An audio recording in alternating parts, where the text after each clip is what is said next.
Companies act 2013 start करेंगे आज हम लोग, ठीक है। तो स्टार्ट करते हैं इंट्रोडक्शन से। क्या बोल रहा है? The companies act 2013 was enacted to consolidate and amend the law relating to the companies. The companies act 2013 was preceded by the companies act 1956। पहले कंपनीज एक्ट 1956 था, लेकिन धीरे धीरे इकोनॉमिकल चेंजेस की वजह से, एनवायरमेंटल चेंजेस की वजह से गवर्नमेंट को लगा कि नए लॉज लाने चाहिए, पुराने कुछ लॉज में कुछ चेंजेस लाने चाहिए। तो इसीलिए गवर्नमेंट ने क्या किया, to cope up with the changing environment, government ने कंपनीज एक्ट 1956 को कंपनीज एक्ट 2013 से रिप्लेस कर दिया। कंपनीज एक्ट 2013 के पहले कंपनीज एक्ट 1956 हुआ करता था। क्या बोले? Due to changes in the national and international economic environment, जैसे कि मैंने बोला, अच्छा, due to changes in the national and international economic environment and to facilitate expansion and growth of our economy, the central government decided to replace the companies act 1956 with a new legislation. जैसे कि मैंने बोला कि environmental changes की वजह से, economical changes की वजह से गवर्नमेंट ने क्या किया, कंपनीज एक्ट 1956 को कंपनीज एक्ट 2013 से रिप्लेस कर दिया। The companies act 2013 contains 470 sections, 7 schedules. The entire act has been divided into 29 chapters. Companies act 2013 में 470 sections हैं, 7 schedules हैं और पूरे एक्ट को 29 चैप्टर्स में डिवाइड किया गया है। A substantial part of this act is in the form of companies rules. देखो, कंपनीज एक्ट 2013 को लाने के पीछे एक और रीज़न भी है। एक तो है ही कि चेंजेस की वजह से नए लॉज लाए गए, नए अमेंडमेंट्स लाए गए, ठीक है ना, जिसकी वजह से कंपनीज एक्ट 1956 को रिप्लेस कर दिया गया कंपनीज एक्ट 2013 से, ठीक है। कंपनीज एक्ट 2013 लाने के पीछे एक और कुछ और दूसरे एम्स भी थे। वो एम्स क्या थे कि कॉरपोरेट गवर्नेंस को इम्प्रूव करना, रेगुलेशंस को और सिंप्लीफाई करना, ऐसे बहुत सारे एम थे, ठीक है। तो वही यहाँ पे अब बोला है कि the companies act 2013 aims to improve corporate governance. Corporate governance का क्या मतलब है? कॉरपोरेट गवर्नेंस का मतलब है कि combination of rules, policies, procedures, जिसके थ्रू कंपनी जो है ऑपरेट करता है। कंपनी के खुद के कुछ रूल्स तो होते ही है, खुद के कुछ पॉलिसीज़ तो होते ही है, ठीक है। तो उन्हीं पॉलिसीज़ के, उन्हीं रूल्स के कम्बिनेशन को कॉरपोरेट गवर्नेंस बोला जाता है। तो कॉरपोरेट गवर्नेंस को इम्प्रूव करना, ठीक है, रेगुलेशंस को सिंप्लीफाई करना, माइनॉरिटी इन्वेस्टर्स के इंटरेस्ट को स्ट्रेंथन करना ताकि मेजॉरिटी वाले उनको एक्सप्लॉइट ना कर पाए, और and for the first time legislates the role of whistle blowers. Whistle blowers कौन है? विसिल ब्लोअर्स ऐसे एम्प्लॉयज़ है जो फ्रॉड रिपोर्ट करते हैं। मतलब अगर कंपनी में कुछ फ्रॉड वगैरह हो रहा हो तो ये वो लोग रिपोर्ट करते हैं हायर अथॉरिटीज़ को, ठीक है। तो विसिल ब्लोअर्स के रोल को भी लेजिस्लेट किया गया है, विसिल ब्लोअर्स के रोल को भी लेजिस्लेट किया गया है कंपनीज एक्ट 2013 में। Thus this enactment seeks to make our corporate regulations more contemporary. अब देखो, कंपनीज एक्ट 2013 जो है कुछ कंपनीज़ के ऊपर एप्लीकेबल होते हैं, कुछ के ऊपर नहीं होते हैं। तो यहाँ पे वही बोला गया है, applicability of the companies act 2013, the provisions of the act shall apply to companies incorporated under, obvious है कंपनीज एक्ट 2013 के अंडर पे जो कंपनीज़ यहाँ इनकॉर्पोरेट होंगे, जिन कंपनीज़ का रजिस्ट्रेशन होगा, या फिर पहले भी कंपनीज एक्ट 1956 के अंडर पे भी जिन कंपनीज़ का रजिस्ट्रेशन हुआ है, वो सब इस कंपनीज एक्ट 2013 के अंडर पे आ जाएंगे। आई रिपीट, कंपनीज एक्ट 2013 के अंडर या कंपनीज एक्ट 1956 के अंडर भी जिस भी कंपनी का रजिस्ट्रेशन हुआ हो या रजिस्ट्रेशन होगा, वो कंपनीज एक्ट 2013 जो है वो उस कंपनी के ऊपर एप्लीकेबल हो जाएगा, ठीक है।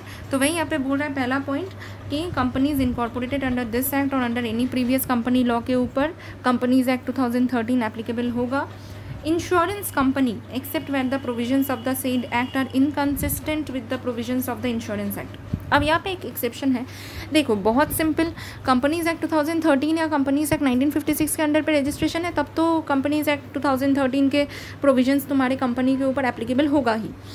अब पूरे इंश्योरेंस कंपनीज़ के ऊपर भी एप्लीकेबल है, लेकिन अगर कोई प्रोविज़न कंपनीज एक्ट 2013 का कोई प्रोविज़न अगर इंश्योरेंस एक्ट 1938 से मिल नहीं रहा है, तो फिर वो प्रोविज़न जो है एप्लीकेबल नहीं होगा। ऑब्वियस है कि इंश्योरेंस कंपनी है तो इंश्योरेंस एक्ट 1938 या IRDA एक्ट 1999, इन दोनों एक्ट्स में जो प्रोविजंस होंगे वही प्रोविजंस एप्लीकेबल होंगे। अब अगर बाई चांस कंपनीज एक्ट 2013 में कुछ, ऑब्वियस है कंपनीज एक्ट 2013 भी एप्लीकेबल होगा, लेकिन अगर कंपनीज एक्ट 2013 में कुछ प्रोविज़न है जो इंश्योरेंस एक्ट या IRDA एक्ट से मिलता नहीं है, तो कंपनीज एक्ट का वो प्रोविज़न तुम्हारे इंश्योरेंस कंपनी के ऊपर एप्लीकेबल नहीं होगा। ठीक है। बैंकिंग कंपनीज, फिर वही बैंकिंग कंपनीज के ऊपर भी कंपनीज एक्ट 2013 के प्रोविजंस एप्लीकेबल होंगे, लेकिन जो प्रोविजंस बैंकिंग रेगुलेशन एक्ट के साथ मिलता नहीं है, कंपनीज एक्ट 2013 के जो प्रोविजंस बैंकिंग रेगुलेशंस एक्ट के प्रोविज़न के साथ मिलता नहीं है, कंपनीज एक्ट 2013 का वो प्रोविज़न तुम्हारे बैंकिंग कंपनी के ऊपर एप्लीकेबल नहीं होगा। ठीक है।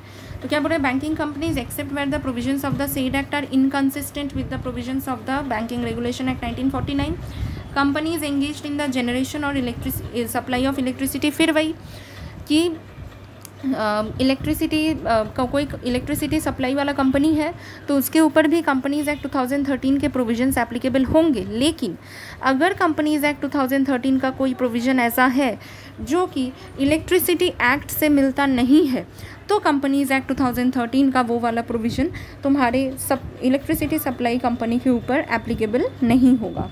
तो वही बोल रहा है, companies engaged in the generation और supply of electricity except where the provisions of the above act are inconsistent with the provisions of the electricity act 2003, any other company governed by any special act for the time being in force, such body corporate which are incorporated by any act for time being in force and as the central government may by notification specify in this behalf। कोई दूसरा भी company अगर है जो किसी दूसरे special act के under पे कवर है तो उसी तरह कंपनीज एक्ट के प्रोविजंस एप्लीकेबल होंगे।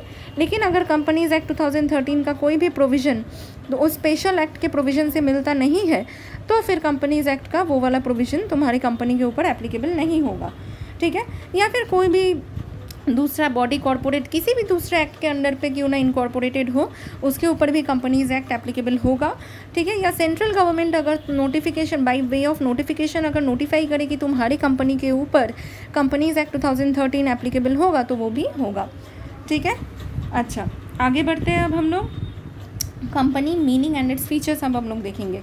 ठीक है। अच्छा देखो, कुछ लोगों ने अपने अपने कुछ डेफिनेशंस दिए हैं। ठीक है। सबसे पहले हम लोग वो पढ़ लेते हैं, फिर हम लोग कंपनीज एक्ट 2013 में एग्जैक्ट क्या डेफिनेशन है वो पढ़ेंगे। समझ में आया क्या बोल रहा है?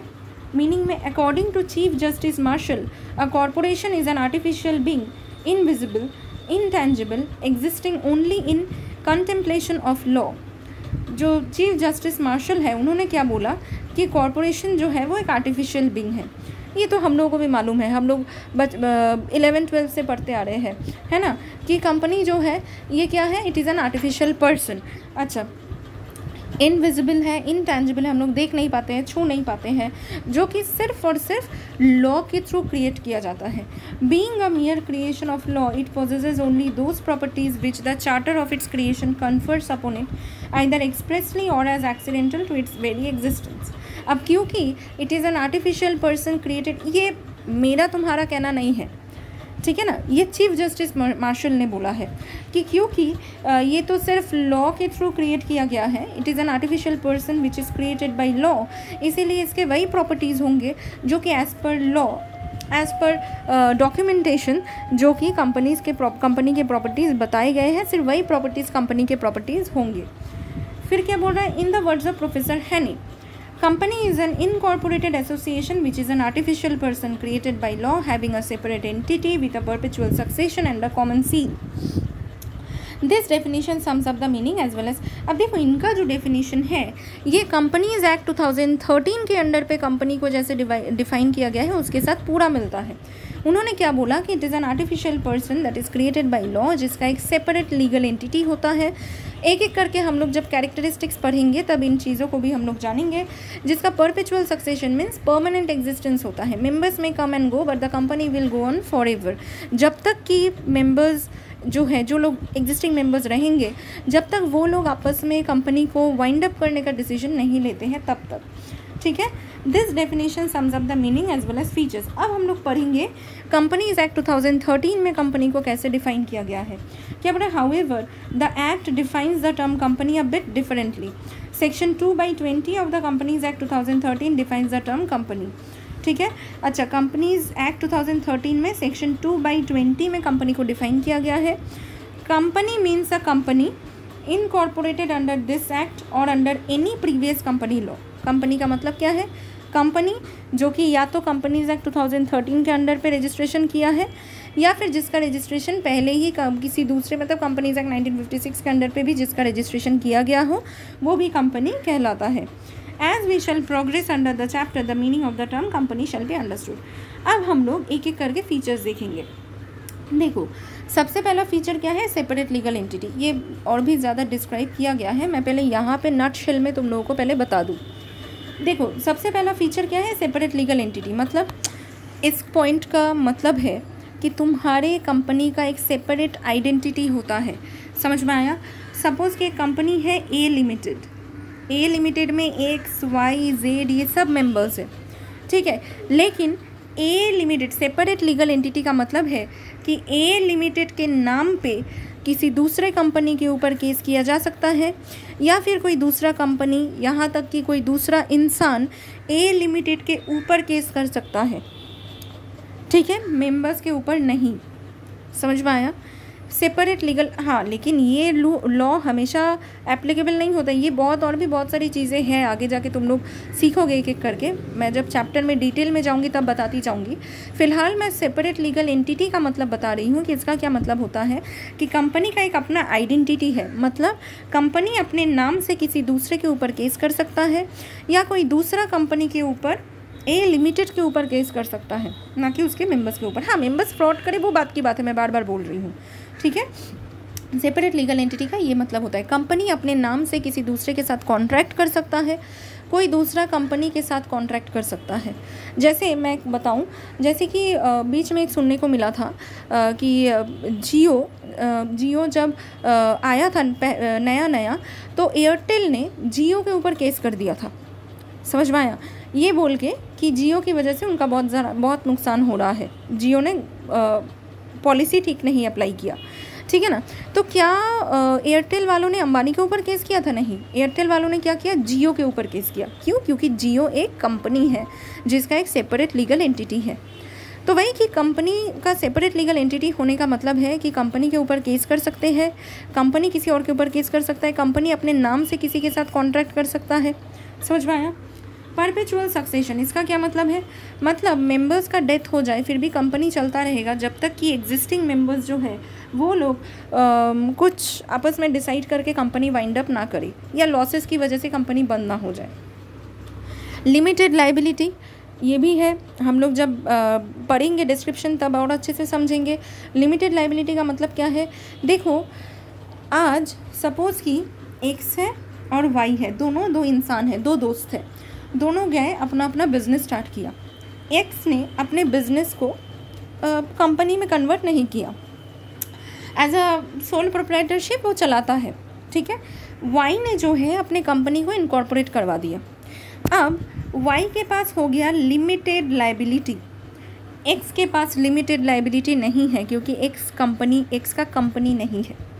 समझ में आया। अब लिमिटेड और अनलिमिटेड में क्या फ़र्क है, जब एक्स का लॉस होगा, एक्स का जब बिजनेस डूबेगा, एक्स को सबसे पहले लाइबिलिटी चुकाना पड़ेगा।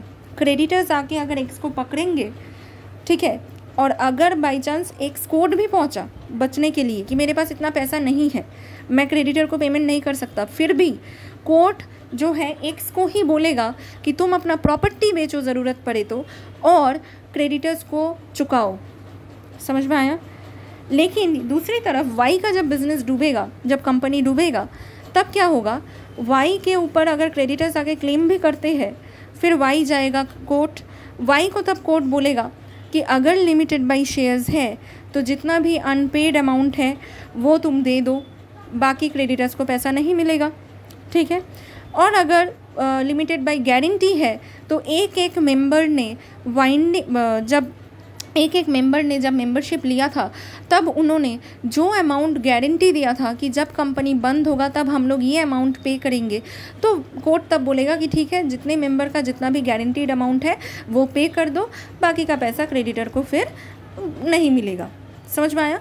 जितना हद तक हो सके पे करो। सपोज़ मैं ये बताती हूँ एग्जाम्पल के थ्रू, सपोज़ कि क्रेडिटर को 10 लाख रुपया मिलने वाला है, ठीक है, और वाई का जो कंपनी है वो अगर लिमिटेड बाई शेयर्स है तो वाई का सपोज़ अनपेड अमाउंट है, शेयर्स के ऊपर अनपेड अमाउंट सपोज़ है 5 लाख, तो वाई क्या करेगा, कोर्ट के ऑर्डर के हिसाब से 5 लाख ही क्रेडिटर्स को दे देगा, बाकी क्रेडिटर्स का 5 लाख का नुकसान। ठीक है, उसी तरीके से अगर गारंटी है, लिमिटेड बाई गारंटी है, और अगर मेंबर्स ने 5 लाख तक का गारंटी दिया था तो भी कोर्ट बोलेगा कि ठीक है 5 लाख तक आप लोग पे कर दीजिए, जितना गारंटीड अमाउंट आप लोग पे करने वाले थे, बाकी का पैसा क्रेडिटर्स को नहीं मिलेगा। तो यहाँ पे फ़ायदा जो है वाई का है ना, वाई को अपना प्रॉपर्टी बेचना नहीं पड़ रहा है। तो लिमिटेड लाइबिलिटी का ये मतलब होता है कि लाइबिलिटी लिमिटेड हो जाता है। दूसरी तरफ एक्स का क्या था, अनलिमिटेड लाइबिलिटी था, घर से प्रॉपर्टी लेके बेचना पड़ा था क्रेडिटर्स को पैसा चुकाने के लिए, लेकिन यहाँ पे वाई के केस में ऐसा कुछ नहीं है। ये है लिमिटेड लाइबिलिटी का मतलब। ये हम लोग और डिटेल में पढ़ेंगे, limited by shares, limited by guarantee और डिटेल में पढ़ेंगे। फिलहाल मैं एक ओवरव्यू दे रही हूँ तुम लोगों को, ठीक है। फिर क्या है, आर्टिफिशियल जुरिडिकल पर्सन।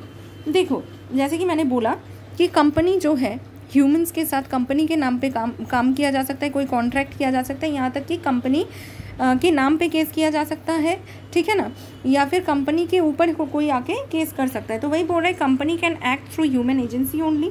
ये तो हमें भी मालूम है, एक कंपनी खड़ा कर दिया, उसमें कोई ह्यूमन ही नहीं है, कंपनी खुद ब खुद थोड़ी ना चलेगा, वो तो आर्टिफिशियल पर्सन है। लेकिन कंपनी खुद के नाम पे कॉन्ट्रैक्ट कर सकता है, किसी को सू कर सकता है, यहाँ तक कि कंपनी के नाम पे कोई केस कर सकता है। तो ये हम लोगों ने फीचर्स का एक ओवरव्यू जाना, समझ में आया? अच्छा, नेक्स्ट मैं क्लास में तुम लोगों को फीचर्स पूरा डिटेल में और अच्छे से समझाऊंगी।